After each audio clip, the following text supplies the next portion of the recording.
അപ്പൊ നമ്മളിവിടെ ഇരിക്കുന്നത് ആ ഒരു വചനത്തിന് മുമ്പാകെ നമ്മൾ വന്നിരിക്കുന്നത്. ആ ശുദ്ധി ചെയ്ത ആ വചനത്തിന് മുമ്പാകെ ഒരു അശുദ്ധിയില്ല. ആ വചനം നമ്മളെ ശുദ്ധീകരിക്കുന്ന ഒരു വചനമാണ്. നമുക്കൊരു ശുദ്ധീകരണം ആവശ്യമാണ്. ആ ഒരു ശുദ്ധീകരണം ഇല്ലാതെ നമുക്ക് എന്തോ ചെയ്യാം? യാഗം കത്തിക്കാൻ കഴിയത്തില്ല. നമ്മുടെ ജീവിതത്തിൽ ഒരു ശുദ്ധീകരണം ഉണ്ടെങ്കിൽ മാത്രമേ എന്തോ ചെയ്യാൻ പറ്റത്തുള്ളൂ, നമുക്കൊരു യാഗം കഴിക്കാൻ പറ്റത്തുള്ളൂ. അപ്പൊ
സങ്കീർത്തനം 12 അതിന്റെ 6-ാമത്തെ വാക്യം.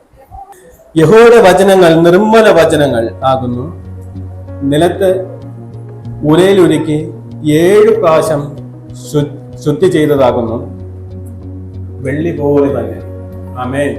അപ്പൊ നമ്മളിവിടെ ഇരിക്കുന്നത് ആ ഒരു വചനത്തിന് മുമ്പാകെ നമ്മൾ വന്നിരിക്കുന്നത്. ആ ശുദ്ധി ചെയ്ത ആ വചനത്തിന് മുമ്പാകെ ഒരു അശുദ്ധിയില്ല. ആ വചനം നമ്മളെ ശുദ്ധീകരിക്കുന്ന ഒരു വചനമാണ്, നമ്മളെ ക്ലിയർ ചെയ്യുന്ന ഒരു വചനമാണ്. ആ ഒരു വചനത്തിന് മുമ്പാകെ വന്നിരിക്കുന്നത്. ഒരു വാക്യോടെ നമുക്കൊന്ന് വായിക്കാം. എബ്രായർ 4-ാം 12-ാമത്തെ വാക്യം. ദൈവത്തിന്റെ വചനം ജീവനും ചൈതന്യമുള്ളതായി ഏത് ഇരുവാൾ തലയുള്ള മൂർച്ചയുള്ള വാളിനേക്കാൾ മൂർച്ചയേറിയതും പ്രാണനെയും ആത്മാവിനെയും സദ്യമജ്ജകളെയും വേർപിടിക്കുന്ന തുളച്ചു ചെല്ലുന്നതുമായ ഒരു വചനം. ആ ഒരു വചനത്തിന്റെ ശക്തിയായിട്ട്, ആ ഒരു വചനത്തിന് മുമ്പിലായിട്ട് നാം ഓരോരുത്തരിക്കുന്നത്. അപ്പൊ വചനം നമ്മുടെ ഉള്ളിലോട്ടൊന്ന് ഇറങ്ങണം. അത് ആദ്യമായി നമ്മൾ പറഞ്ഞ വചനം പോലെ നമ്മളൊന്ന് ശുദ്ധീകരിക്കണം. ആ വചനം കൊണ്ട് നമ്മളൊന്ന് കഴുകണം. അതായത് നമ്മളും ഇവിടെ വന്ന് ഇരിക്കുമ്പോഴത്തേക്ക് അത്രയും ശുദ്ധിയുള്ള വചനം നമ്മൾ ഏറ്റെടുക്കാൻ വേണ്ടി വന്നിരിക്കുമ്പോൾ നമ്മളൊരു പാത്രമാകും.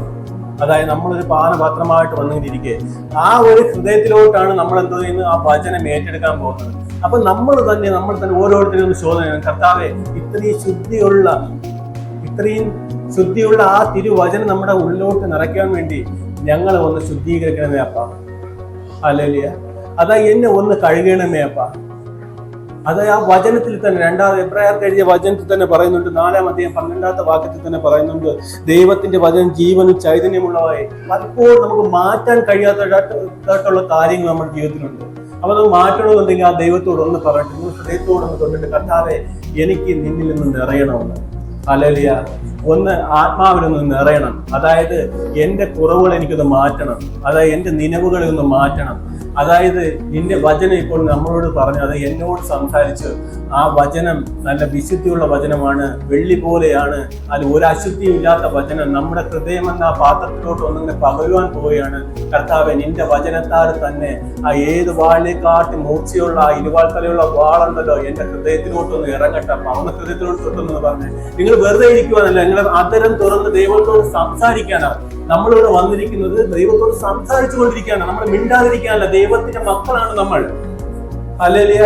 അപ്പൊ നമ്മൾ ആ ദൈവത്തിന്റെ സംസാരമാണ് ഞാനും ദൈവത്തോടുള്ള ആരാധന എന്ന് പറയുന്നത്. അത് നമ്മളിവിടെ കാഴ്ചക്കാരൊക്കെ വന്ന് ഇരിക്കുന്നതല്ല ദൈവങ്ങളെ. അപ്പൊ നിങ്ങൾ ദൈവത്തോടൊന്ന് പറഞ്ഞു തന്ന്, എന്റെ ഹൃദയത്തില്, എന്റെ കർത്താവേ, ആ വചനം എന്റെ ഹൃദയത്തിലോട്ടൊന്ന് പകരുവാൻ വേണ്ടിയുള്ള പക്വത എനിക്ക് ഇല്ലപ്പാ. എനിക്ക് പലപ്പോഴും എനിക്കൊന്ന് പകരാൻ കഴിയാത്തൊരവസ്ഥയാണപ്പാ. പക്ഷെ ആ വചനം കൊണ്ട് തന്നെ എന്റെ ദൈവം പറയുന്നല്ലോ, അപ്പാ, എന്നെ ഒന്ന് ക്ലിയർ ചെയ്യണമേ അപ്പാ. എന്റെ അസ്ഥിയെ, എന്റെ മാംസത്തെയും, എന്റെ ശരീരത്തെയും, എന്റെ ചിന്തകളെയും, എന്റെ വിചാരത്തെയും സകലത്തെയും ഒന്നൊന്ന് കീറി മുറിച്ചൊന്ന് എന്തോ ഒരു സർജറി. അങ്ങനെയാണ് സർജറി ചെയ്യുന്നത്. ഡോക്ടർ സർജറി ചെയ്താൽ ചിലപ്പോൾ മരിച്ചു പോകും. പക്ഷെ എന്റെ ദൈവം സർജറി ചെയ്താൽ ഉണ്ടല്ലോ, അത് പൂർണ്ണമായ ഒരു നല്ലൊരു മനുഷ്യനായിട്ട് എന്നെ രൂപാന്തരപ്പെടും. ഒന്ന് പറഞ്ഞ ഈ ദിവസം ഒന്ന്, കർത്താവെ എനിക്ക് ഒന്ന് രൂപാന്തരപ്പെടണപ്പാ. ഈ വചനത്താൽ തന്നെ എന്റെ ആസ്തികളെ, എന്റെ മാംസത്തെ, എന്റെ ഹൃദയത്തെ, സകലത്തെ ഒന്ന് ശോധന ചെയ്യാൻ വേണ്ടി ആ വചനം ഒന്ന് ഇറക്കണമേ അപ്പാ.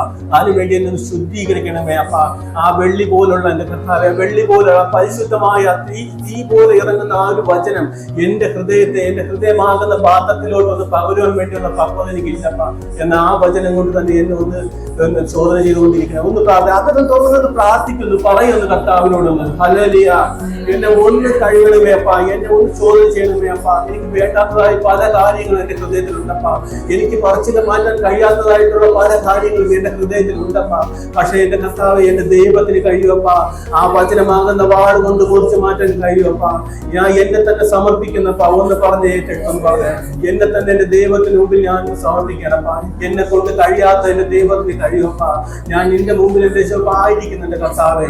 എന്നാൽ എന്റെ ശോഭ എനിക്ക് കഴിയാത്തതായ എന്റെ ചിന്തകളുണ്ട്, എന്റെ ശോഭ, എന്റെ വിചാരങ്ങളുണ്ടപ്പാ, എന്റെ വികാരങ്ങളുണ്ടപ്പാ. ഞാനെന്ന് പറഞ്ഞ എന്റെ ശോഭ ഒരിക്കൽ നിങ്ങളുടെ ഭാഗങ്ങൾ എന്റെ ഹൃദയത്തിലുണ്ടപ്പാ. അതെല്ലാം എന്റെ വചനത്താൽ തന്നെ എന്നെ കീറി മുറിച്ച് മാറ്റണമേ അപ്പാ. എന്നെ ഒന്ന് ശുദ്ധീകരിച്ച് എന്റെ ദൈവത്തിന് നല്ലൊരു മക്കളാക്കി മാറ്റണമേ അപ്പാ.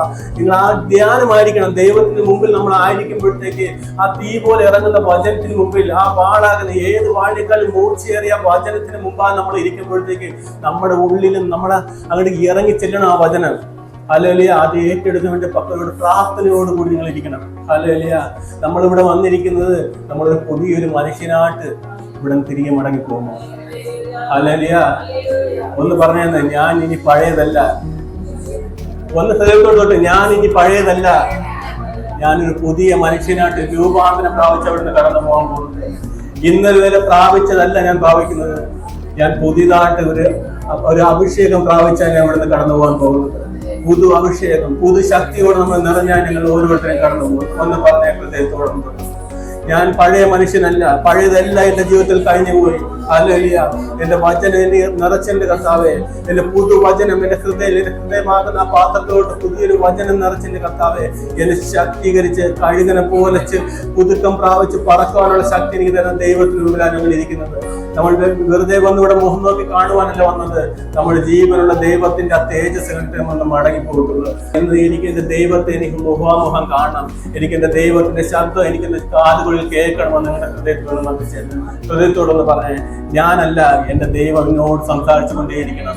ഹല്ലേലൂയ. എന്റെ ചിന്തകൾക്ക് അപ്പുറത്തുമായിട്ട് എന്റെ ദൈവം എന്നോട് സംസാരിച്ചു കൊണ്ടേയിരിക്കണം. ഹല്ലേലൂയ. ഒന്ന് പറഞ്ഞേ നിങ്ങളുടെ ഹൃദയത്തിലോട്ട്. അതായത് നമുക്ക് രൂപാന്തരം വേണം ദൈവമക്കളെ. അതായത് നമ്മൾ എന്നോട് ഇരിക്കുന്ന അവസ്ഥയല്ല, നമ്മുടെ ജീവിതത്തിൽ ഒരു മാറ്റം വേണം. ഹല്ലേലൂയ. ഈ വർഷത്തിന്റെ അവസാന ഘട്ടത്തിൽ നമ്മൾ ആയിരിക്കുമ്പോൾ, നാം ഓരോരുത്തരും ആയിരിക്കുമ്പോഴത്തേക്ക് നമ്മളിൽ പുതിയതായിട്ട് ഒരു കഴുകനെ പോലെ പുതുക്കം പ്രാപിച്ച് നമ്മൾ പറന്നുയരാൻ വേണ്ടിയാണ് ഞങ്ങൾ ഇരിക്കുന്നത്. ഞങ്ങൾ ഒരിക്കലും തളർന്നു പോകുന്നതല്ലപ്പാ. ഹല്ലേലൂയ. അതായത് നമ്മുടെ ജീവിതത്തിൽ കുറവുകളുണ്ട്, ചിലപ്പോൾ പ്രയാസങ്ങളുണ്ട്, പ്രതികൂലങ്ങൾ സകലമുണ്ട്. പക്ഷെ പ്രതികൂലങ്ങളെ മറികടക്കാൻ കഴിവുള്ള ഒരു ദൈവശക്തി എന്റെ കൂടെ ഉണ്ട്. ഹല്ലേലൂയ. പ്രതികൂലങ്ങളെ മറികടക്കാൻ കഴിവുള്ള ഒരു ദൈവശക്തി ഇതിനകത്തുണ്ട്. ഹല്ലേലൂയ. തീ പോലെ ഇറങ്ങുന്ന ഒരു ദൈവശക്തി. ഹല്ലേലൂയ. പ്രാർത്ഥനയോടുകൂടി ദൈവം നിങ്ങൾ ഇരിക്കുകയാണെങ്കിൽ ദൈവം നിങ്ങൾ വ്യക്തമായും സംസാരിച്ചുകൊണ്ടേയിരിക്കും. ഹല്ലേലൂയ. നിങ്ങളുടെ ഹൃദയങ്ങൾ ഒരു ഒഴുക്ക് പോലെ ആ ഹൃദയത്തിൽ ഒരു രൂപാന്തരം സംഭവിക്കാൻ വേണ്ടി ദൈവത്തിന് സല്ലോട്ട് ആ ഹൃദയത്തിൽ നിന്ന് പകർന്നു കൊടുക്കുകയാണെങ്കിൽ ദൈവം നിങ്ങൾ വ്യക്തമായി സംസാരിച്ചുകൊണ്ടേയിരിക്കും. 1 രാജാക്കന്മാർ 18-ാം അധ്യായം അതിന്റെ 30 മുതൽ 35 വരെ. അപ്പോൾ ഏലിയാവ് എന്റെ അടുക്കൽ വരുവിൻ. നമ്മൾ മുന്നോട്ടുള്ള വാക്യങ്ങളൊന്നും വായിക്കേണ്ടത് നമുക്ക് വ്യക്തമായിട്ട് അറിയാവുന്ന വാക്യമാണ്. അതിൽ ഏലിയാവ് പറയാണ്, അതായത് അപ്പോൾ ഏലിയാവ് എന്റെ അടുക്കൽ വരുവിൻ എന്ന് സർവ്വജനത്തോട് പറഞ്ഞു. സർവ്വജനവും അവന്റെ അടുക്കൽ ചേർന്നു. അവൻ ഇടിഞ്ഞു കിടന്ന യഹോവയുടെ യാഗപീഠം നന്നാക്കി. ഹല്ലേലൂയ.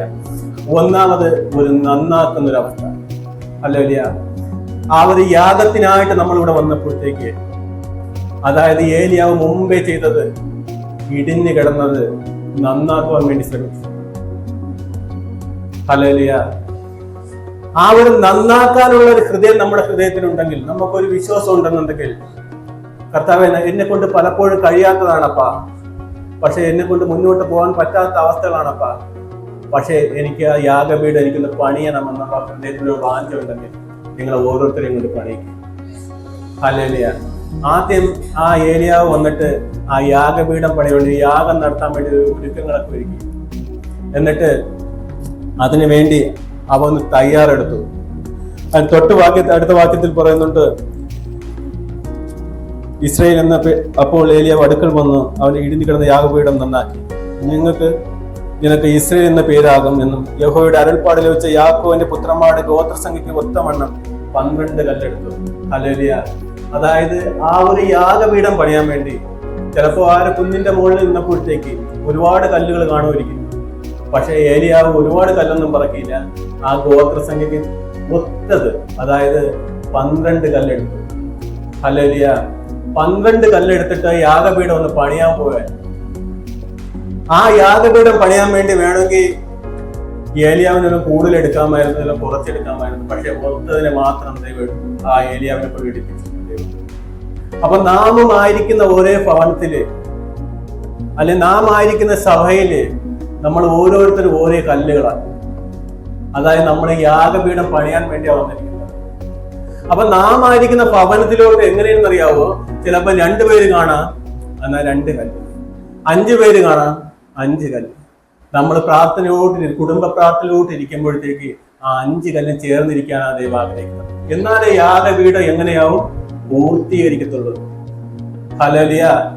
അതുപോലെ നമ്മൾ സഭയ്ക്കകത്തോട്ട് വരുമ്പോഴത്തേക്ക് ചിലപ്പോൾ 25 പേരായിരിക്കും, പക്ഷെ 25 കല്ലും ചേർന്നിരുന്നാലേ അവിടെ ദൈവത്തിന്റെ ആ തീ അവിടെ ഉള്ളിലോട്ട് ഇറങ്ങത്തുള്ളൂ. നമ്മൾ പലപ്പോഴും നമ്മുടെ ഭവനത്തിലായിരിക്കുമ്പോൾ 5 പേരുണ്ടെങ്കിൽ നമ്മൾ പ്രാർത്ഥിക്കുന്നത് എങ്ങനെയെന്ന് അറിയാമല്ലോ? 5 മൂലയില. പക്ഷെ അവിടെ യാഗപീഠം ഒരുക്കാൻ ഒരിക്കലും കഴിയത്തില്ല. അത് ഒരുക്കണമെന്നുണ്ടല്ലോ, അടുത്ത 5 കല്ലും ചേർന്നിരിക്കണം. ഹല്ലേലൂയ. ആ ഒരു 5 കല്ല് ചേർന്നിരിക്കുമ്പോൾ മാത്രമേ ദൈവത്തിന്റെ പ്രവൃത്തി അവിടെ ഉണ്ടാകത്തുള്ളൂ. നമ്മൾ പലപ്പോഴും വിചാരിക്കും നമ്മുടെ ഭവനത്തിനുള്ളിലോട്ട് ഇരുന്ന് പ്രാർത്ഥിക്കുമ്പോഴത്തേക്ക്, കർത്താവ് എല്ലാ ദിവസവും ഞാൻ പ്രാർത്ഥിക്കുന്ന വ്യക്തിയാണ് കർത്താവെ, എല്ലാ ദിവസവും ഞാൻ മുഴങ്കാലിരുന്ന് ഞാൻ പ്രാർത്ഥിക്കുന്ന വ്യക്തിയാണ് കർത്താവെ, പക്ഷെ എനിക്ക് മറുപടി അവിടെ അതിനകത്ത് കിട്ടുന്നില്ല കർത്താവെ. പക്ഷെ എന്തുകൊണ്ടെന്നറിയാവോ? നമ്മൾ 5 പേരുണ്ടെങ്കിലും ചിലപ്പോൾ 4 പേരുണ്ടെങ്കിലും 4 വഴിക്കായിരിക്കും. നമ്മൾ ഒന്ന് ശോധന ചെയ്യണം. അതായത് നമ്മുടെ ഭവനത്തിനുള്ളില് നമ്മൾ വേറെ എവിടെയും സഞ്ചരിക്കുന്നത്, നമ്മൾ ഇതിനകത്ത് സഞ്ചരിച്ചുകൊണ്ടിരിക്കുക. നമ്മുടെ ദൈവം വ്യക്തമായിട്ട് സംസാരിക്കാൻ മാത്രമേ ഞാൻ സംസാരിക്കുന്നുള്ളൂ. നമ്മുടെ ഭവനത്തിനുള്ളിൽ ചിലപ്പോൾ 5 പേരുണ്ടായിരിക്കും. നമ്മുടെ കുടുംബ പ്രാർത്ഥനയിൽ 5 പേരും ഏത് തരത്തിലായിരിക്കും ഇരിക്കുന്നത്? ചിലപ്പോൾ 5 പേര് ഇരിക്കുന്ന ഒരാൾ ചിലപ്പോൾ പുറത്തായിരിക്കും വെളിയിലിരിക്കുന്നത്. ചിലപ്പോൾ ഒരാൾ ഇരുന്ന് മുഴങ്കാലിൽ ഇരുന്ന് പ്രാർത്ഥിക്കും, ഒരാൾ ചിലപ്പോൾ അപ്പുറത്തെ റൂമിൽ പോയിരുന്ന് പ്രാർത്ഥിക്കും. പ്രാർത്ഥിക്കുന്ന കുഴപ്പമില്ല, പക്ഷേ കുടുംബ പ്രാർത്ഥനയിൽ നിങ്ങൾ കുടുംബമായിട്ടുള്ളൊരു ബന്ധത്തിൽ ഒരു ഐക്യത ഉണ്ടെങ്കിൽ നിങ്ങൾ ചേർന്നിരിക്കുന്ന പ്രാർത്ഥിക്കാനുള്ള ഒരു ദിവസം നിങ്ങൾക്ക് കണ്ടെത്തും. അതുപോലെ നമ്മളായിരിക്കുന്ന ഈ സഭയിലോട്ട് നമ്മൾ കടന്നു വന്നപ്പോഴത്തേക്ക് നമ്മൾ ഒരു 10 പേര് കാണും, ചിലപ്പോൾ 25 പേര് കാണും. പക്ഷെ 25 പേര് മനസ്സ് ചിലപ്പോൾ പലതായിരിക്കും. പക്ഷെ ആ 25 പേരെ മനസ്സ് പലതാണെങ്കിലും നയിക്കുന്ന ഒരു ദൈവമുണ്ട്. ആ ദൈവത്തിന്റെ ചുറ്റും നമ്മൾ കല്ലായിട്ട് വന്നിരിക്കുമ്പോൾ ഒരുമനപ്പെട്ട് വന്നിട്ട് പ്രാർത്ഥിക്കണം. ഹല്ലേലൂയ. നമ്മൾ പലപ്പോഴും പ്രാർത്ഥിക്കുന്ന ഒരുമനയില്ലാതെ പ്രാർത്ഥിക്കുന്നുണ്ട്. ആ ദൈവത്തിന്റെ പ്രവൃത്തി നമ്മുടെ സഭയ്ക്കകത്ത് വെളിപ്പെടാത്തത്, നമ്മുടെ കുടുംബത്തിനകത്ത് വെളിപ്പെടാത്തത്. നമ്മൾ പലപ്പോഴും ആ പ്രാർത്ഥനയിൽ എന്തെന്നറിയാമോ? നമ്മൾ ഒരുമ വേണം. കർത്താവ് ഇന്ന് നിങ്ങളൊന്ന് പറഞ്ഞു, കർത്താവ് എനിക്കൊന്ന് ആ ഒരു യാഗപീഠം ഒന്ന് പണിയണം. അതായത് നമ്മൾ ചേർന്നിരുന്നിട്ട് ഒരുമിച്ചിരുന്നിട്ട് നമ്മൾ പ്രാർത്ഥിക്കാൻ പോവുക. ഹല്ലേലൂയ. ഒന്ന് പറഞ്ഞു, നമ്മൾ ഒരുമിച്ചിരുന്നിട്ട് പ്രാർത്ഥിക്കാൻ പോവുക. അത് നമ്മൾ പല ചേറിലായിരിക്കും ഇരിക്കുന്നത്, പക്ഷെ നമ്മൾ പല വ്യക്തികൾ പല രീതിയിലായിരിക്കും പ്രാർത്ഥിക്കുന്നത്. പക്ഷെ ആത്മാവ് ഒന്നാണ്, ആത്മാവിന്റെ പുതുത്വം ഒന്നാണ്. നമ്മൾ ആത്മാവിൽ നിറഞ്ഞ് ഒരുമിച്ച് ഒരുമനപ്പെട്ട് പ്രാർത്ഥിക്കുന്ന വ്യക്തികളായിട്ട് മാറുന്നത്. എന്നാൽ മാത്രമേ ദൈവപ്രവൃത്തി കാണത്തുള്ളൂ. നമ്മൾ പലപ്പോഴും ദൈവസഭകളിൽ കടന്നു വന്നിട്ട് പറയും, എനിക്ക് അവിടെ അത്ഭുതം കാണാൻ കഴിയുന്നില്ല, ഞാൻ പ്രാർത്ഥിച്ച വിഷയങ്ങൾക്ക് എനിക്ക് മറുപടി കിട്ടുന്നില്ല. പക്ഷെ നമ്മൾ എങ്ങനെ വരുന്നതെന്ന് അറിയാമോ? എന്റെ ഹൃദയം ഒന്ന് അവിടെയും വേറൊരുത്തിന്റെ ഹൃദയം അവിടെയും. നമ്മളിവിടെ കാഴ്ചക്കാരായിട്ട് വന്നിട്ട് പോകും. നമ്മൾ ദൈവം ആഗ്രഹിക്കുന്ന അതല്ല. നമ്മൾ ദൈവത്തിന്റെ മക്കളാകുമ്പോഴത്തേക്ക് ആ ചേർന്നിരിക്കുന്ന അവരുടെ അവസ്ഥയെ ദൈവം കാണുന്നത്. നമുക്കൊരു 5 മക്കളുണ്ടെങ്കിൽ, നമ്മളൊരു വിശേഷ ദിവസം ഉണ്ടെന്നുണ്ടെങ്കിൽ 5 ദിവസം മക്കളെ ചേർന്ന് കാണാൻ നമ്മൾ എന്തുമാത്രം ആഗ്രഹിക്കും. നമ്മൾ ഒരു അപ്പനും അമ്മയാകുമ്പോഴത്തേക്ക് 5 മക്കളും ചേർന്നിരുന്ന് ഫുഡ് കഴിക്കുന്നതും അല്ലെങ്കിൽ പ്രാർത്ഥിക്കുന്നതും അവർ തമാശ പറയുന്നതും അവരോടൊത്ത് കളിക്കാനും എല്ലാം എന്തുമാത്രം നമ്മൾ സന്തോഷിക്കും. പക്ഷെ ദൈവവും ആഗ്രഹിക്കുന്ന ഇതാണ്. നിങ്ങൾ 5 രീതിയിൽ വന്നിരിക്കാനല്ല, അല്ലെങ്കിൽ 10 രീതിയിൽ ഇരിക്കാനല്ല, 20 രീതിയിൽ വന്നിരിക്കാനല്ല. നിങ്ങൾ ഒരുമനപ്പെട്ട് ഒരു യാഗപീഠം പണിയാൻ വേണ്ടി നിങ്ങളായിരിക്കുന്ന ഓരോ കല്ലുകളുണ്ടല്ലോ ചേർന്നിരിക്കണം. ചേർന്നിരുന്നാൽ മാത്രമേ അതിനുള്ളിലോട്ട് തീ ഇറങ്ങത്തുള്ളൂ. ദൈവത്തിന്റെ അഭിഷേകം അതിനുള്ളിലോട്ട് ഇറങ്ങത്തുള്ളൂ. നമ്മൾ പലപ്പോഴും ഇവിടെ അഭിഷേകം ഇറങ്ങാത്തത് കാര്യം എന്തെന്നറിയാവോ? നമ്മുടെ ജീവിതത്തിൽ നമ്മുടെ കുടുംബത്തിനകത്തൊരു പ്രവൃത്തി കാണാൻ കഴിയാത്ത എന്തെന്നറിയാവോ? നമ്മൾ 5 പേരും 5 രീതിയിലാണ് പ്രാർത്ഥിക്കുന്നത്. നമ്മൾ ആ ഒരു ഒരുമ ഉണ്ടെങ്കിൽ മാത്രമേ നമ്മളെ കർത്താവിനോട് നമ്മൾ ചേർന്നിരിക്കാൻ കഴിയത്തുള്ളൂ. നമ്മൾ പലപ്പോഴും കുടുംബത്തിനകത്ത് പ്രശ്നങ്ങളും പ്രതികൂലങ്ങളും കാണുമായിരിക്കും. പക്ഷെ ആ പ്രാർത്ഥനയെ നിങ്ങൾ ഒരുമിച്ച് കരണ്ട് കോർത്തിരുന്ന് പ്രാർത്ഥിക്കണമെങ്കിൽ ഇന്ന് ദൈവത്തിന്റെ മഹത്വങ്ങൾ കാണാൻ കഴിയും. ഇവിടെ നിന്ന് കടന്നു പോകുമ്പോഴത്തേക്ക് ഹല്ലേലൂയ. നിങ്ങൾ വിശ്വാസത്തോടെ പറഞ്ഞ കർത്താവെ, ഞാൻ ഇത്രയും ദിവസം ഞാൻ പ്രാർത്ഥിച്ചത് എന്റെ കർത്താവ് എന്റെ കുടുംബത്തിനകത്ത് ഞാൻ പലപ്പോഴും പല മൂലയിൽ നിന്ന് ഞാൻ പ്രാർത്ഥിക്കുന്ന കർത്താവെ. പക്ഷെ എന്നാൽ കുടുംബ പ്രാർത്ഥനയിൽ എന്റെ കർത്താവെ ഞാൻ പലപ്പോഴും അകന്നിരുന്ന അവസ്ഥകൾ എന്റെ കർത്താവെ. ഞാൻ അപ്പോഴും പെറുപെറുത്ത അവസ്ഥകൾ എന്റെ കർത്താവെ. മക്കൾ പല സ്ഥലത്ത് ഇരുന്ന് പ്രാർത്ഥിക്കുന്നവരെന്റെ കർത്താവെ. അവർ പല വഴിക്ക് നടക്കുന്നവരെന്റെ കർത്താവെ.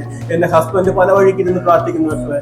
അങ്ങനെ ഒരു അവസ്ഥയിലാണ് എന്റെ കുടുംബം. പക്ഷെ ഇന്നു മുതൽ ഞാൻ കൈകോർത്തിരുന്നിട്ട് ഞാനൊരു യാഗപീഠം ഇന്നു മുതൽ എന്റെ ഭവനത്തിൽ ഞാനൊന്ന് പണിയാൻ പോയാൽ ഹല്ലേലൂയ. ആ യാഗപീഠം പണിഞ്ഞെടുത്ത് മാത്രമേ ദൈവത്തിന്റെ തീ കണ്ടിട്ടുള്ളൂ, ദൈവത്തിന്റെ അത്ഭുതം കണ്ടിട്ടുള്ളൂ. അബ്രഹാം ഇതേക്ക് യാഗപീഠം പണിഞ്ഞതിന് ശേഷമാണ് അതിന്റെ ദൈവത്തിന്റെ ശബ്ദം കേട്ടത്. അതുപോലെ നമ്മുടെ ഉള്ളത്തില്, അതായത് നമ്മുടെ ഭവനത്തിനുള്ളിൽ ഒരു പണി നമുക്ക് ആവശ്യമാണ്. പലപ്പോഴും എങ്ങനെയെന്നറിയാവോ, ആ ഒരു പണി നമ്മൾ നടത്താൻ തയ്യാറാവുന്നില്ല. പലപ്പോഴും നമ്മൾ യാഗം കഴിക്കണമെന്ന് ആഗ്രഹമുണ്ട്, തീയും വിറവും എല്ലാം അവിടെ ഉണ്ട്. പക്ഷെ ആ ഒരു പീഠം ഇതുവരെ നന്നാക്കിയിട്ടില്ല ദൈവമക്കളെ. അപ്പോഴത്തേക്ക് നമ്മൾ ആഗ്രഹിക്കുന്നത് എങ്ങനെയെന്നറിയാവോ, നമുക്ക് അവിടെ പെട്ടെന്ന് ഇങ്ങനെ തീയൊക്കെ ഇറങ്ങണം. പക്ഷെ എങ്ങനെയാണ്, പല കല്ലിലും ഒരു അടുപ്പ് കത്തിക്കാൻ 3 കല്ല് വേണമായിരിക്കും അല്ലെ വീട്ടില്. ഏതെങ്കിലും അമ്മ ഒരു ഒറ്റ അടുപ്പിൽ വെച്ചിട്ട് തീ കത്തിക്കുന്ന ആരെങ്കിലും കണ്ടിട്ടുണ്ടോ? അല്ലെങ്കിൽ 2 അടുപ്പ് വെച്ചിട്ട് ആരെങ്കിലും ഒരു കലം വെച്ചിട്ട് കത്തിക്കുന്നുണ്ട്? 3 അടുപ്പ്, 3 കല്ലല്ലേ, 3 കല്ല് ചേർത്ത് വെച്ചിട്ട് അതിന് പുറത്ത് കലം വെച്ചിട്ട് തീ കത്തിക്കുന്നു. പലപ്പോഴും നമ്മുടെ അവസ്ഥ എങ്ങനെയെന്നറിയാവോ, ഒറ്റ കല്ല് വെച്ചിട്ട് തീയിടാൻ പോയ കലം മറിഞ്ഞു വീഴത്തില്ലേ അമ്മ? അതേ അവസ്ഥയിലാണ് പ്രാർത്ഥിക്കുന്നത്. കർത്താവ് ആഗ്രഹിക്കുന്നത് എങ്ങനെയെന്നറിയാവോ, നിങ്ങൾ 3 പേരുണ്ടെങ്കിൽ ആ 3 കല്ലും വെച്ചിട്ട് അതിന് പുറത്തോട്ട് വെക്കുക. അവിടെ ദൈവത്തിന്റെ അത്ഭുതം കാണാൻ കഴിയും, അവിടെ ദൈവത്തിന്റെ യാഗം കഴിക്കാൻ കഴിയും. പലപ്പോഴും നമ്മുടെ ജീവിതത്തിൽ വേണ്ടത് ഒരു യാഗപീഠം പണിയാനാണ് ആഗ്രഹിക്കുന്നത്. ആ ഒരു യാഗപീഠം പണിയാണെന്നുണ്ടെങ്കിൽ ദൈവത്തിന്റെ പ്രവൃത്തി വെളിപ്പെടും. നമ്മൾ പലപ്പോഴും പറയും, കർത്താവ് ഞാൻ എന്തുമാത്രം പ്രാർത്ഥിക്കുന്നുണ്ട്, എന്നിട്ടും എന്റെ കുടുംബത്തിൽ ഈ പ്രശ്നങ്ങളും പ്രതികൂലങ്ങളാണല്ലോ.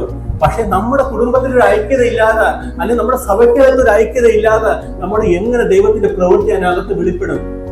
ഹല്ലേലൂയ. നിങ്ങൾ പ്രാർത്ഥനയോട് കൂടി ആയിരിക്കണം. അതായത് ആ ഒരു പ്രവൃത്തി കാണണമെന്നുണ്ടെങ്കിൽ നമ്മൾ ചേർന്നിരിക്കണം. ഒരുമനപ്പെട്ട് പ്രാർത്ഥിച്ചോട്ട് ആ തീ ഇറങ്ങിയത്.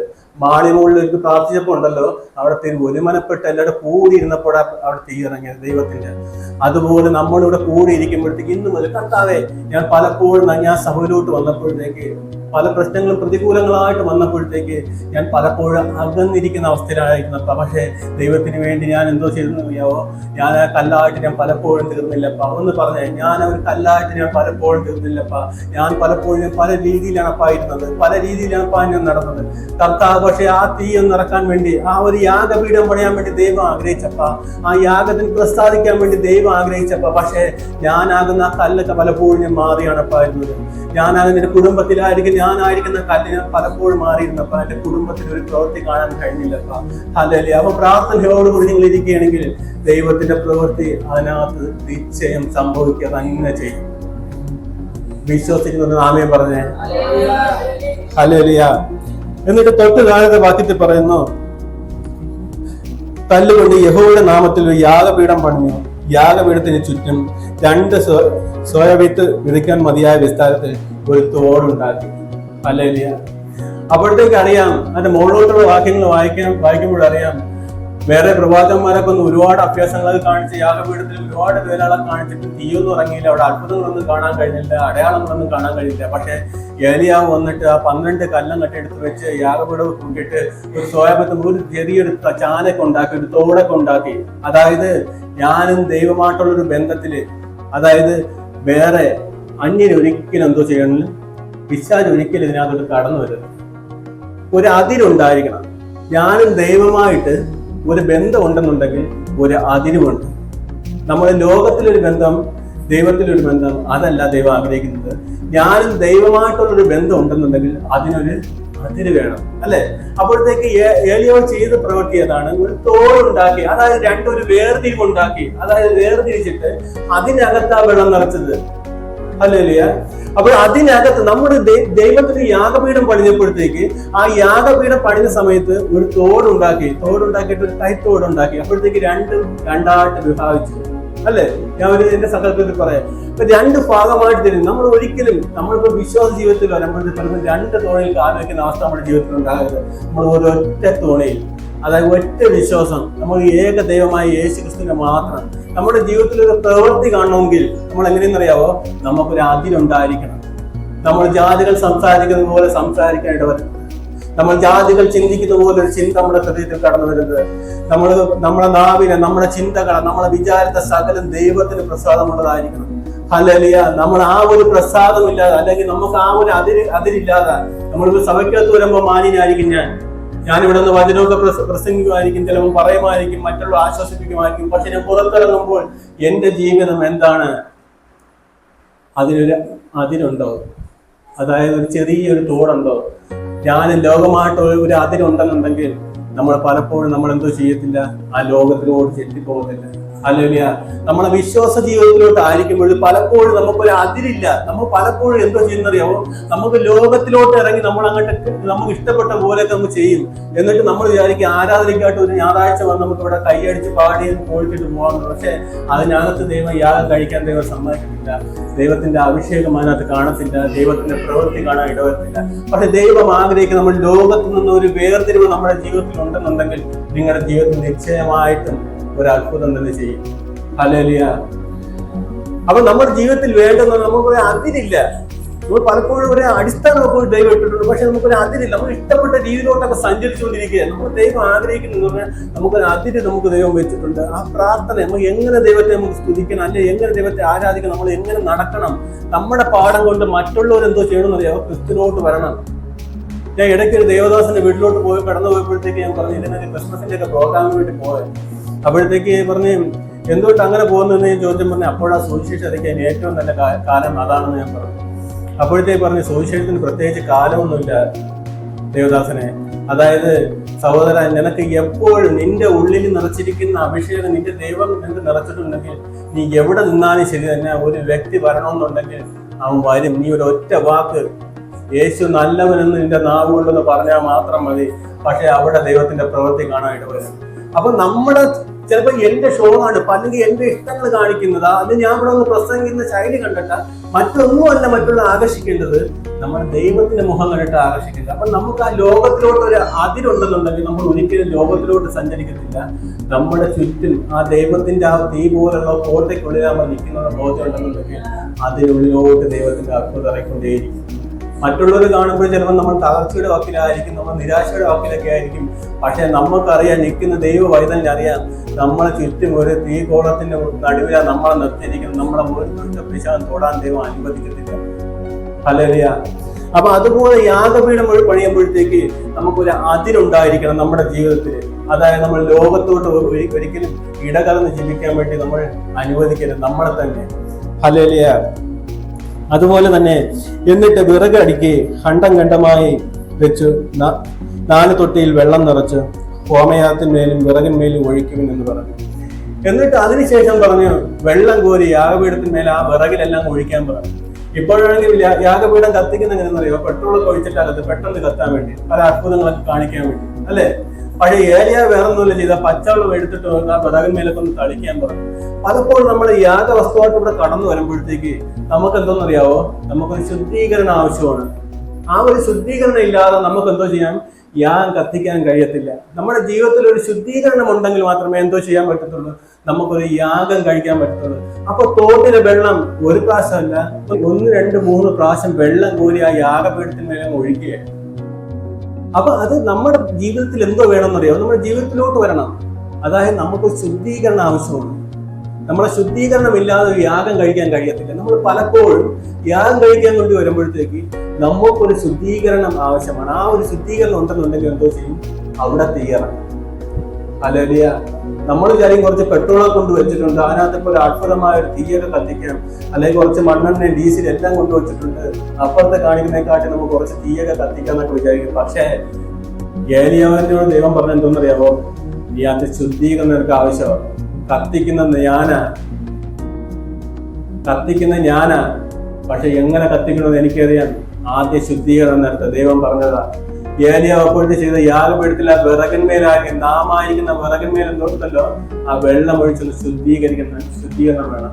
അപ്പൊ നമുക്ക് ശുദ്ധീകരണം ഉണ്ടെങ്കിൽ മാത്രമേ നമുക്കൊരു യാഗപീഠത്തിൽ നമുക്ക് യാഗമായിട്ട് മാറാൻ കഴിയത്തുള്ളൂ. നമ്മളൊരു ആരാധനയ്ക്കായിട്ട് കടന്നു വരുമ്പോഴത്തേക്ക് നമ്മൾ എങ്ങനെയെന്നറിയാവോ, നമ്മൾ യാഗ വസ്തുവായിട്ടാണ് നമ്മളിവിടെ വരുന്നത്. അപ്പൊ നമുക്കൊരു ശുദ്ധീകരണം ഉണ്ടെങ്കിൽ അവിടെ എന്ത് ചെയ്യും പറയുന്നത്, അവിടെ ഒരു തീ ഇറങ്ങിക്കൊണ്ടേയിരിക്കും. ഹല്ലേലൂയ. ആ ഒരു ശുദ്ധീകരണം നമ്മുടെ ജീവിതത്തിൽ ഉണ്ടെങ്കിൽ, അതായത് നമ്മുടെ ജീവിതത്തിൽ നമുക്കൊരു ശുദ്ധീകരണം ഇല്ലാത്തതിന്റെ കുറവ് നമ്മുടെ ജീവിതത്തിൽ പലപ്പോഴും ഉണ്ട്. ഞാൻ ചിലപ്പോൾ വിചാരിക്കും ഞാൻ ഭയങ്കര വിശുദ്ധനാണ്, ഞാൻ പ്രാർത്ഥിക്കുന്നു, ഞാൻ എന്റെ ജീവിതം വെച്ച് പറയാം ഞാൻ വിശുദ്ധനാണ്, ഞാൻ ഒരുപാട് പ്രാർത്ഥിക്കുന്ന വ്യക്തിയാണ്, എനിക്കൊരു കുറവുകളും ഇല്ല എന്നൊക്കെ ഞാൻ ചിന്തിച്ചൊരു സമയം ഉണ്ടായിരുന്നു. പക്ഷെ ദൈവം വെളിപ്പെടുത്തുന്ന മോനെ നിന്റെ കുറവിതാണ്, നീ കഴിവുകൾ പ്രാപിക്കാനുണ്ട്, നീ ഓരോ ദിവസം കഴുകിക്കൊണ്ടിരിക്കണം, അതായത് എന്റെ വചനം നീ ധ്യാനിക്കണം, നിന്നെ കഴുകിക്കൊണ്ടേയിരിക്കണം. അപ്പൊ എനിക്ക് എല്ലാ ദിവസവും ഞാൻ ഒരു കഴിവുകൾ പ്രാപിച്ചതാണ്, ശുദ്ധീകരണം പ്രാപിച്ച വ്യക്തിയാണെന്നുണ്ടെങ്കിൽ ദൈവത്തിന്റെ ആ വിളി അല്ലെ ദൈവത്തിന്റെ ശബ്ദം കേൾക്കാൻ നമുക്ക് ഇടവരും, ദൈവത്തിന്റെ ആ കരുതൽ നമുക്ക് മനസ്സിലാക്കാൻ കഴിയും, ദൈവത്തിന്റെ ആ ആത്മാവിൽ നടത്തുന്ന ഒരു പ്രതീകമുണ്ടല്ലോ അത് നമുക്ക് അനുഭവിച്ചറിയാൻ കഴിയും. നമ്മൾ പലപ്പോഴും നമ്മുടെ ജീവിതത്തിൽ ഒരു ശുദ്ധീകരണമില്ല, പലപ്പോഴും നമ്മുടെ ജീവിതത്തിൽ ആ കല്ലുകൾ പല കല്ലുകളും പല സ്ഥലത്തായിട്ടായിരിക്കുന്നത് ദൈവമക്കളെ. അപ്പോഴത്തേക്ക് നമ്മുടെ യാഗപീഠത്തിലോട്ട് വരുമ്പോഴത്തേക്ക് വിറകും തീയും എല്ലാം അടുത്ത് വെച്ചിട്ടുണ്ട്. പക്ഷെ കത്തിക്കാൻ വേണ്ടി വരുമ്പോഴത്തേക്ക് ദൈവം പറയുന്ന 2-3 കാര്യങ്ങൾ ആദ്യം നിങ്ങളൊന്ന് ചേർന്നിരിപ്പിൻ കല്ലാകുന്ന നിങ്ങൾ ഓരോരുത്തരും, എന്നിട്ട് അതിന് മേലായി ഞാൻ അത്ഭുതം ചെയ്യാൻ പോകും. എന്നിട്ട് എന്തുകൊണ്ടും ജാതികളിൽ നിന്നൊരു ഇടകലർച്ച വേണം, അതായത് ജാതികളോട്ട് ഇടകടന്ന് നിങ്ങൾ ഒരിക്കലും ജീവിക്കരുത്, അതിനൊരു വേർതിരിവ് നിങ്ങൾക്ക് വേണം. ആ ജീവിതത്തിൽ ഒരു വേർതിരിവ് ഉണ്ടെന്നുണ്ടെങ്കിൽ പിന്നെ ഒരു ശുദ്ധീകരണവും കൂടെ നിങ്ങളുടെ ജീവിതത്തിൽ നിന്ന് ആവശ്യമാണ്. ആ ശുദ്ധീകരണം ഉണ്ടെന്നുണ്ടെങ്കിൽ ദൈവത്തിന് തീ അതിനുള്ളിലോട്ട് ഇറങ്ങും. ഹല്ലേലൂയ. അപ്പൊ നമ്മുടെ ജീവിതത്തിൽ പ്രാർത്ഥനയോട് ആയിരിക്കുമ്പോഴത്തേക്ക് കർത്താവേ എന്റെ ജീവിതത്തിൽ ഒരു ശുദ്ധീകരണം വേണോപ്പാ, എന്റെ ജീവിതത്തിൽ ഇത്രയും നാൾ നടന്നതുപോലെ അല്ല, ഈ അവസാന ഘട്ടത്തിൽ ഈ വർഷത്തിന്റെ അവസാന ഘട്ടത്തിൽ ആയിരിക്കുമ്പോഴത്തേക്ക് പക്ഷെ എനിക്കൊരു ശുദ്ധീകരണം പ്രാപിച്ചെന്റെ കർത്താവെ ദൈവത്തെ മഹത്വപ്പെടുത്തുന്ന ഹൃദയമായിരിക്കണം അപ്പാ. ദൈവത്തിന്റെ വചനം പറഞ്ഞതുപോലെ കർത്താവെ ആ ശുദ്ധി ചെയ്ത വെള്ളിയെ പോലെ എന്നെ ശുദ്ധി ചെയ്ത എന്റെ ആ ഒരു വചനം എന്റെ ഹൃദയത്തോട് തരുമ്പോഴത്തെ എന്റെ കർത്താവെ എന്റെ അശുദ്ധി എല്ലാം മാറ്റി എന്റെ കർത്താവെ എന്നെ വിശുദ്ധീകരിച്ച് മുന്നോട്ട് നടത്തണം. ഹല്ലേലൂയ. നമ്മളെ പലപ്പോഴും ദൈവസന്നിധിയിലോട്ട് കടന്നു വരുമ്പോൾ ദൈവമക്കളെ നമ്മുടെ ആവശ്യങ്ങൾ ഒരുപാട് പറയാറുണ്ട്. എനിക്ക് ഒരുപാട് കടഭാരങ്ങളുണ്ട്, എനിക്ക് ബുദ്ധിമുട്ടാണ്, ഞാൻ രോഗിയാണ്, രോഗശൈലി കിടക്കുകയാണ്, ഇതെല്ലാം നമ്മൾ പറയാറുണ്ട്. പറയേണ്ടത് ഒന്നാണ്, കർത്താവെ എൻ്റെ ജീവിതത്തിൽ എനിക്കൊരു ശുദ്ധീകരണം വേണോപ്പാ, എൻ്റെ ജീവിതത്തിൽ എനിക്കൊരു ശുദ്ധീകരണം വേണോപ്പാ. ആ ശുദ്ധീകരണം ഉള്ളിടത്താണ് ദൈവത്തിന്റെ പ്രവൃത്തി കാണുന്നപ്പാ. എനിക്ക് പലപ്പോഴും കഴിയാത്തത് ഉണ്ടപ്പാ. എൻ്റെ ജീവിതത്തിൽ ഞാൻ പലപ്പോഴും തകർച്ചയിൽ വക്കിൽ നിൽക്കുമ്പോഴത്തേക്കും ഞാൻ ചിലപ്പോൾ പലതും ഞാൻ മുറുകെ പിടിച്ചുകൊണ്ടിരിക്കുന്ന അവസ്ഥകളുണ്ടപ്പാ. അതെല്ലാം എൻ്റെ ജീവിതത്തിൽ നിന്ന് മാറണപ്പാ. എൻ്റെ ദൈവം എനിക്ക് വേണ്ടി ഒരു യാഗപീഠം പണിഞ്ഞ് അതിനകത്തൊരു തീ കൊടുക്കാൻ വേണ്ടി ദൈവം നിൽക്കുമ്പോഴത്തേക്ക് ഞാൻ പലപ്പോഴും ആ കല്ലായിരിക്കും ഞാൻ മാറി നിൽക്കുകയാണപ്പാ. അവിടുത്തെ നമ്മുടെ ജീവിതത്തിൽ ശുദ്ധീകരണം പ്രാപിച്ച് മുന്നോട്ട് പോകാൻ പ്രാർത്ഥനയോടുകൂടി ആയിരിക്കാം. അതുപോലെ തന്നെ അടുത്ത വാക്യം ഒന്ന് വായിക്കാം. 41-ാമത്തെ വാക്യം ഒന്ന് വായിക്കാം. ആഹാബിനോട് ഏലിയാവ് പറയാണ്, യാഗപീഠം കൊടുത്ത പണിഞ്ഞ മോളത്തെ വാക്യത്തിൽ നോക്കുമ്പോഴത്തേക്ക് അതിനകത്ത് തീയും ഇറങ്ങി എല്ലാം ചെയ്ത് സംഭവിച്ചു കഴിഞ്ഞു. അതായത് ശുദ്ധീകരണം പ്രാപിച്ച് എല്ലാം കഴിഞ്ഞു അവിടെ തീയൊക്കെ ഇറങ്ങി ആ ദൈവത്തിന്റെ അത്ഭുതമൊക്കെ കണ്ടു. എന്നിട്ട് ആഹാബിനോട് പറയുകയാണ്, അതായത് ഭക്ഷിച്ച് പാനം ചെയ്യുക, വലിയ മഴയുടെ മുഴക്കമുണ്ട് എന്ന് പറഞ്ഞു. ഹല്ലേലൂയ. അവിടെ അപ്പോഴത്തേക്ക് ഒരു കോളോ ഒരു കാറ്റോ ഒരു മഴയുടെ സൂചനയോ ഒന്നും അവിടെ ആരും കണ്ടില്ല. പക്ഷെ അവിടെ നിൽക്കുന്ന സാധാരണ നിലയിൽ ആ ഒരു ക്ലൈമറ്റ് അറിയിക്കുന്നു, ആ ഒരു കാലാവസ്ഥ അറിയിക്കുന്നത്. അപ്പോഴത്തേക്ക് ഏലിയാവ് പറയണ ഒരു മഴയുടെ മുഴക്കം എൻ്റെ ചെവിയിലോട്ട് കേൾക്കുന്നു. ഹല്ലേലൂയ. നീ ആദ്യമേ പോയി ഭക്ഷണമൊക്കെ കഴിക്കാൻ പറഞ്ഞു. അതായത് എന്തിനാണ് ഭക്ഷണം കഴിക്കുന്നത്? ബലം പ്രാപിക്കാനാണ്. പക്ഷെ ഏലിയാവ് അവിടെ ഭക്ഷിക്കുന്നൊന്നും കണ്ടില്ല. ഏലിയാവ് പലപ്പോഴും ഭക്ഷണമില്ലാതിരുന്നപ്പോഴത്തേക്ക് കർത്താവ് കാക്കയച്ചു പോഷിപ്പിച്ച ദൈവം. പക്ഷെ അവിടെ ഭക്ഷണമൊന്നും കർത്താവിനോട് അന്വേഷിക്കാനൊന്നും പോയില്ല ഏലിയാവ്. തൊട്ട് താഴത്തെ വാക്യത്തിൽ പറയുന്ന മുഴങ്കാലം അടക്കി ആ വാക്യം. അവിടുത്തെ ഏലിയാവ് ആ സമയത്ത് പ്രാർത്ഥിച്ച്, പക്ഷെ ഒറ്റ പ്രാർത്ഥനയില് ആ യാഗപീഠത്തിൽ തീ ഇറക്കിയൊരു വ്യക്തിയാണ് ഏലിയാവ്.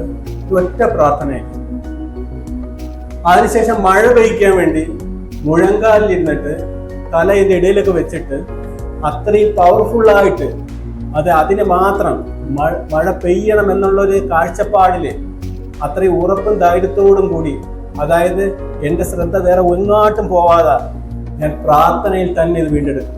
ഹല്ലേലൂയ. അതായത് എൻ്റെ പ്രാർത്ഥന, എൻ്റെ ദൈവത്തോടുള്ള പ്രാർത്ഥനയിൽ തന്നെ ഞാൻ മഴ പെയ്യിക്കും. ഹല്ലേലൂയ. അപ്പൊ നമ്മൾ ദൈവം അറിഞ്ഞ് നമ്മുടെ ജീവിതത്തിൽ ഒന്ന് അത്ഭുതം ചെയ്യും. ഒന്ന് നമ്മുടെ പ്രാർത്ഥനയിൽ നമ്മുടെ ജീവിതത്തിൽ അത്ഭുതം ചെയ്യും. ഹല്ലേലൂയ. അപ്പൊ നമ്മുടെ ജീവിതത്തിൽ ദൈവം അറിഞ്ഞ് ചെയ്യുമ്പോഴത്തേക്ക് നമുക്കൊരു ശുദ്ധീകരണം, അതിനെ കുറിച്ചെല്ലാം ഞാൻ പറയുന്നു. അതുപോലെ അറിയാതെ ചെയ്യുമ്പോൾ നമ്മുടെ ജീവിതത്തിൽ ഒരു പ്രാർത്ഥന വേണം. പ്രാർത്ഥന പോരാടിയായിരിക്കണം നമ്മുടെ ജീവിതം എന്ന് പറയുന്നത്. ഹല്ലേലൂയ. അതിനകത്താണ് ദൈവത്തിന്റെ പ്രവൃത്തി കാണാൻ കഴിയുന്നത്. പക്ഷേ ദൈവം തീയൊക്കെ ഇറക്കി എല്ലാം അത്ഭുതങ്ങളെല്ലാം ചെയ്തു. അതിനുശേഷം ഏലിയാവിന്റെ ചെവിയിലോട്ട് ആ ഒരു മഴയുടെ മുഴക്കം കേട്ടതുപോലെ നമ്മുടെ ചെവിയിലുണ്ടല്ലോ, ഒന്നിങ്ങനെന്ന് പറഞ്ഞേ, എന്റെ കർത്താവേ, ഭാരത്തോട് കൂടിയിരിക്കുന്ന ഓരോ വ്യക്തികളെന്ന് പറഞ്ഞ് എന്റെ കടഭാരം മാറണം, അല്ലെങ്കിൽ എന്റെ ബുദ്ധിമുട്ട് മാറണം, എന്റെ പ്രയാസങ്ങൾ മാറണം, എന്റെ ആകുല ചിന്തകൾ മാറണം, ഞാൻ ഇത്രയും നാൾ ഭാരപ്പെട്ട വിഷയങ്ങൾ മാറണം. അത് മാറിക്കൊണ്ടിരിക്കുന്നു. എന്റെ ചെവിയിൽ മന്ത്രിച്ചുകൊണ്ടേയിരിക്കുകയാണ്. അവിടെയൊക്കെ ചെവിയിൽ കേൾക്കാൻ കഴിയുന്നുണ്ട്. എന്റെ ചെവിയിൽ, ഓരോരുത്തരും ചെവിയിൽ, അതായത് ഏലിയാവിനോട് ചെവിയിൽ കേട്ടതുപോലെ മഴ കാണാതെ, കാറ്റ് കാണാതെ, ഒന്നും കാണാതെ ഏലിയാവിന്റെ ചെവിയിൽ കേട്ട മുഴക്കം പോലെ എന്റെ പ്രശ്നം ഇന്ന് മാറുകയാണ്. ആരുടെയൊക്കെ ചെവിയിൽ കേൾക്കുന്നത് എന്റെ പ്രതികൂലം ഇന്ന് മാറുകയാണ്. ഈ വർഷക്കാലം ഞാൻ ഒരുപാട് പ്രാർത്ഥന അപേക്ഷിച്ച് കർത്താവേ, പക്ഷെ ഇതുവരെ എനിക്കൊരു കാറ്റിന്റെ, ഒരു മഴയുടെ ഒരു ശബ്ദവും എന്റെ ജീവിതത്തിൽ കേട്ടില്ലപ്പാ. ഹല്ലേലൂയ. പക്ഷെ എന്റെ ചെവിയിലും ഏലിയാവിന്റെ ചെവിയിൽ കേട്ടതുപോലെ എന്റെ ചെവിയിലും ആ ശബ്ദം കേൾക്കണപ്പാ. നിന്റെ പ്രശ്നങ്ങൾ മാറിയെന്ന്, നിന്റെ പ്രതികൂലം മാറിയെന്ന് നിങ്ങൾ അതരം തുറന്നെന്ന് പറഞ്ഞെന്ന്. ഹല്ലേലൂയ. നിങ്ങൾ അതരം തുറന്നെന്ന് പറഞ്ഞ നിങ്ങളുടെ അപ്പനോടാ പറയുന്നത്, നിങ്ങൾ എന്നോടല്ല പറയുന്നത്. നിങ്ങളുടെ ജീവനുള്ള ദൈവമായ നിങ്ങളുടെ അപ്പനോടാ, സർവശക്തനായ അപ്പനോടാ. നിങ്ങൾ ഏതൊക്കെ വിഷയം ഈ വർഷം നിങ്ങൾ പ്രാർത്ഥിച്ചിട്ടുണ്ടോ അതിന് ഉത്തരം കിട്ടാതിരിക്കുന്ന അവസ്ഥയാണെന്നുണ്ടെങ്കിൽ ദൈവം നിങ്ങളോട് വ്യക്തമായിട്ട് പറയുന്നു, നിങ്ങളുടെ ചെവികളിലോട്ട് പറയുകയാണ്, കർത്താവേ, ഞാനിന്ന് കേൾക്കുന്ന ശബ്ദം ഉള്ളതാണപ്പാ. എന്റെ പ്രശ്നം ഇന്നത്തെ കൊണ്ട് തീർന്നു കഴിഞ്ഞപ്പാ. ഹല്ലേലൂയ. എന്റെ പ്രശ്നങ്ങൾ മാറിയപ്പാ, എന്റെ പ്രതികൂലം മാറിയപ്പാ, എന്റെ രോഗം മാറി, എന്റെ ആകുല ചിന്തകൾ മാറിയപ്പാ. ഹല്ലേലൂയ. മുന്നോട്ട് പോകാൻ എനിക്ക് വഴിയില്ലാതിരിക്കുന്നിടത്തൊരു വഴി തുറന്നു തരുന്ന ദൈവത്തിന്റെ ശബ്ദം കേട്ടുകൊണ്ടിരിക്കുന്നപ്പാ. ഒന്ന് പറഞ്ഞ് നിങ്ങളുടെ ഹൃദയങ്ങളിലോട്ടൊന്ന് പറഞ്ഞേ. ഹല്ലേലൂയ. ഈ വർഷത്തിന്റെ അവസാനം എന്റെ ദൈവത്തിന്റെ ശബ്ദം കേട്ടുകൊണ്ടിരിക്കുകയാണ്. അതായത് ഞാൻ പ്രശ്നത്തിന്റെ നടുവിലായിരുന്നപ്പോഴത്തേക്ക്, ഞാൻ പ്രതികൂലത്തിന്റെ നടുവിലായിരുന്നപ്പോഴത്തേക്ക് ഞാൻ പലപ്പോഴും നിലവിളിച്ചപ്പ, പക്ഷേ ദൈവത്തിന്റെ അത്ഭുതം എനിക്ക് കാണാൻ കഴിഞ്ഞില്ല. പക്ഷെ എന്റെ ചെവി കൊണ്ട് ഞാൻ കേൾക്കുന്നുണ്ട്. എന്റെ ചെവി ഞാൻ മുഴക്കം കേൾക്കുന്നുണ്ടപ്പ. ഹല്ലേലൂയ. എന്റെ പ്രശ്നം മാറിപ്പോവുകയാണെന്നുള്ളത്, എന്റെ പ്രതികൂലം മാറിപ്പോവുകയാണെന്ന്, എന്റെ ഭവനത്തിലുള്ള പ്രശ്നങ്ങൾ മാറിപ്പോവുകയാണെന്ന് എന്റെ ചെവിയിലോട്ടൊരു മുഴക്കം പ്രാപിച്ചുകൊണ്ടേയിരിക്കണപ്പ. ഹല്ലേലൂയ. ആ ഒരു ഹൃദയത്തിൽ ഒരു വാഞ്ച ഉണ്ടെന്നുണ്ടെങ്കിൽ നിങ്ങൾ ഇവിടെ നിന്ന് ഇറങ്ങുമ്പോൾ നിങ്ങളുടെ പ്രശ്നങ്ങൾ സകലതും മാറും. ഹല്ലേലൂയ. നിങ്ങളുടെ സകലതും, നിങ്ങളുടെ പ്രതികൂലങ്ങൾ സകലതും മാറും. ഹല്ലേലൂയ. എന്നിട്ട് ആഹാബിനോട് പറഞ്ഞു, അതായത് രഥം കൂട്ടി ഓടുവാൻ വേണ്ടി പറഞ്ഞു. ഹല്ലേലൂയ. അതായത് ആ ബാല്യക്കാരനോട് ചെന്ന് പറഞ്ഞു, ഞാൻ പ്രാർത്ഥിച്ചുകൊണ്ടിരിക്കുക, നീ ചെന്ന് നോക്കണം, അതായത് മേഘം എല്ലാം കാണുന്നുണ്ടോന്ന്. ഹല്ലേലൂയ. ആ മേഘം എല്ലാം കാണുന്നുണ്ടോന്ന് ചെന്ന് ചോദിക്കാമെന്നും ചെന്ന് നോക്കിയപ്പോഴത്തേക്ക് ബാല്യക്കാരൻ വന്ന് പറഞ്ഞു, ആദ്യം പറഞ്ഞത് ഒന്നും കാണുന്നില്ല. രണ്ടാമതും പിന്നെ പറഞ്ഞു എന്തെന്നറിയാവോ, ഒരു ചെറിയൊരു കൈമേഘം പൊങ്ങുവരുന്നു. ഹല്ലേലൂയ. ഒരു ചെറിയൊരു കൈമേഘം പൊങ്ങുവരുന്നു. ആ സമയത്ത് പറഞ്ഞു ആഹാബിനോട് രഥം കൂട്ടി അവിടെ നിന്ന് ഓടിപ്പോവാനാ പറഞ്ഞത്. ഹല്ലേലൂയ. അവിടെ നിൽക്കാനല്ല പറഞ്ഞത്. രഥവും കൊണ്ട് അവിടെ നിന്ന് ഭയങ്കരമായ മഴയും കാറ്റും കോളും വരികയാണ്. എത്രയും പെട്ടെന്ന് നീ രഥം കൂട്ടി അവിടെ നിന്ന് രക്ഷപ്പെടുവാനാ പറയുന്നത്. ഹല്ലേലൂയ. എന്നാൽ ദൈവമക്കളെ, ആരുടെ ഹൃദയത്തിൽ കാണാത്തത്, ആരുടെ ചിന്തയിൽ കാണാത്തത് ദൈവപ്രവൃത്തി ഒരു കൈമേഘം പോലെ മുകളിലോട്ട് വന്നു. ഹല്ലേലൂയ. നമ്മുടെ ജീവിതത്തിൽ വിചാരിക്കും ഒരു ചെറിയൊരു മേഘം മാത്രമേ വന്നിട്ടുള്ളപ്പാ. നമ്മൾ ഇത്രയും നാൾ നമ്മുടെ ജീവിതത്തിലേക്ക് ചെറിയ ഒരു കൈമേഘം മാത്രമേ അപ്പാ ഞാൻ കണ്ടിട്ടുള്ളൂ. ഒരു വലിയ കാറ്റിന്റെയോ ഒരു മഴയുടെയോ ഒന്നും ഞാൻ ലക്ഷണം കാണുന്നില്ലപ്പാ. പക്ഷേ വിശ്വാസത്തിന്റെ ആ ഒരു ഏരിയ പറഞ്ഞെന്തെന്നറിയാവോ, ഞാനൊരു കൊടുങ്കാറ്റ് കാണുകയാണപ്പാ. ഹല്ലേലൂയ. ഒരു വലിയൊരു മഴയുടെ ഒരു കോള് വന്ന് ഞാൻ കണ്ടുകൊണ്ടിരിക്കുന്നപ്പാ. ഹല്ലേലൂയ. എത്രത്തോളം വലിപ്പമാണെന്ന് എനിക്കറിയാപ്പാ. എന്റെ ദൈവം എനിക്ക് മാറ്റുന്നത്, എനിക്ക് എന്റെ ദൈവം ഇറക്കാൻ പോകുന്ന മഴ എന്തുമാത്രമാണെന്ന് എനിക്കറിയാൻ കഴിയും. അതുപോലെ നിങ്ങളുടെ ജീവിതത്തിലോട്ടൊന്ന് ആരാഞ്ഞു നോക്കിയേ. എന്റെ ജീവിതത്തിൽ ഒരു അത്ഭുതം ചെയ്യാൻ പോവുകയെന്ന്. ഹല്ലേലൂയ. എന്റെ പ്രതികൂലങ്ങളെല്ലാം മാറാൻ പോവുക. ഹല്ലേലൂയ. ഒരു ശക്തി നിറയ്ക്കുന്ന ദൈവത്തിന് മുമ്പിലാണ് നിങ്ങൾ നിൽക്കുന്നത്.